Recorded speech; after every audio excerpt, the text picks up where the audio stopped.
गाडी टोल रेडी गर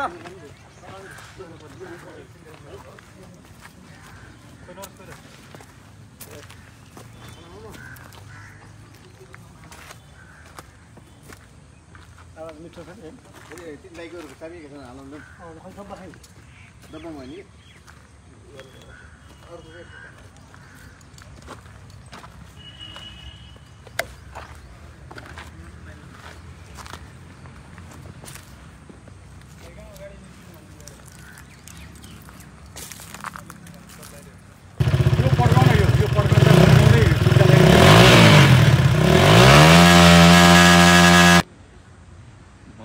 इलाका प्रहरी कार्यालय रनेउराको कार्यालय प्रमुख प्रहरी निरीक्षक प्रहलाद केसी।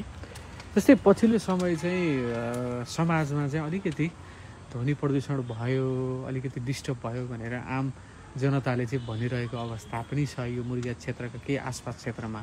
यहाँहरूले यसलाई चाहिँ नियन्त्रण गर्ने प्रयास चाहिँ कतिको अगाडि बढाउनु भएको छ? हैन, धन्यवाद सुरेशजी। यो हाम्रो चाहिँ माथिल्लो हाम्रो प्रहरी प्रधान कार्यालयदेखि नै प्रदेश कार्यालय, जिल्ला प्रहरी कार्यालय हुँदै हाम्रो माथि सरहरूबाट निर्देशन भए बमोजिम र स्थानीय जनताहरूको गुनासोलाई समेत सम्बोधन गर्ने गरेर हामीले चाहिँ एउटा अभियानकै रूपमा चाहिँ यो मुर्गिया क्षेत्रमा व्यापक रूपमा चाहिँ विगतमा भएका घटनाले त्रसित मान्छे चाहिँ राम्रोसँग सुत्न नपाएको अवस्थामा उहाँहरूको चाहिँ गुनासोलाई सम्बोधन गर्ने गरेर चाहिँ हामीले एउटा अभियानकै रूपमा चाहिँ यहाँ मोटरसाइकलहरू नियन्त्रणमा ल्याएका छौँ।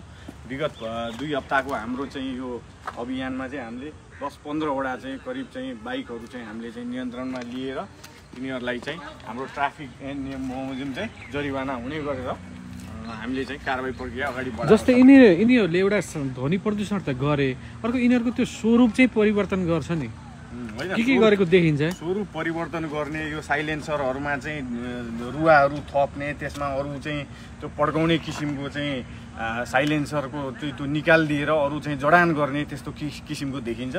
र लगभग यो खालको काममा संलग्न भनेको पटक पर्ने खालका, अनिखेर त्यसपछि गाँजाहरू सेवन गर्ने र विगतमा चाहिँ पुनर्स्थापना केन्द्रमा समेत बसेर निक्लेका चाहिँ भाइहरू चाहिँ बढी मात्रामा संलग्न भएको भेट्यो। परिवारसँगको चाहिँ हामीले उहाँहरूसँग चाहिँ समन्वयमा उहाँहरूकै आग्रह बमोजिम चाहिँ उनीहरूलाई पुनः सुधार गृहमा पठाउने समेत हामीले चाहिँ कामहरू गरिरहेका छौँ। जस्तै अलिक पुराना बाइकहरू जो चाहिँ अब हिँड्न मिल्दैन है, त्यस्ता बाइकहरू पनि प्रयोगमा आएको देखिएछ। यो हेर्दाखेरि यो बाइक किन पड्केला जस्तो देखिन्छ, सर्कसमा चाहिँ चलाउने जस्तो देखिन्छ, तर यसैमा चाहिँ सबैभन्दा सजिलो, उनीहरूलाई सस्तो पनि पर्ने भयो र उनीहरूको चाहिँ यसलाई चाहिँ मोडिफाई यहाँका लोकल वर्कसपमै चाहिँ लिएर गएर चाहिँ त्यसमा धेरै किसिमका चाहिँ सामानहरू फिट गर्ने, झिक्ने लगायतको गरेर चाहिँ यो चाहिँ समाजमा ध्वनि प्रदूषण गराएको चाहिँ देखिन्छ।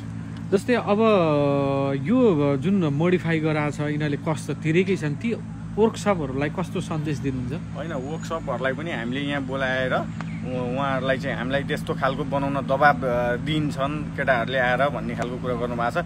त्यस्ता केटाहरू आउने बित्तिकै र त्यस्ता बाइक आउने बित्तिकै हामीलाई सम्पर्क गर्नुहोस्, भनेर हामीले उहाँहरूलाई सम्झाइ बुझाइ पठाएको छौँ र उहाँहरूबाट सहयोग पनि भएको छ। आगामी दिनमा यो अभियान चाहिँ निरन्तर रूपमा अगाडि बढ्छ कि? यो त कुनै समयको लागि नै होइन, यो समाजमा शान्ति सुरक्षा गर्ने, हो हल्ला हुन नदिने, आम जनताले सुरक्षाको अनुभूति गर्ने वातावरण बनाउनु त प्रहरीको चाहिँ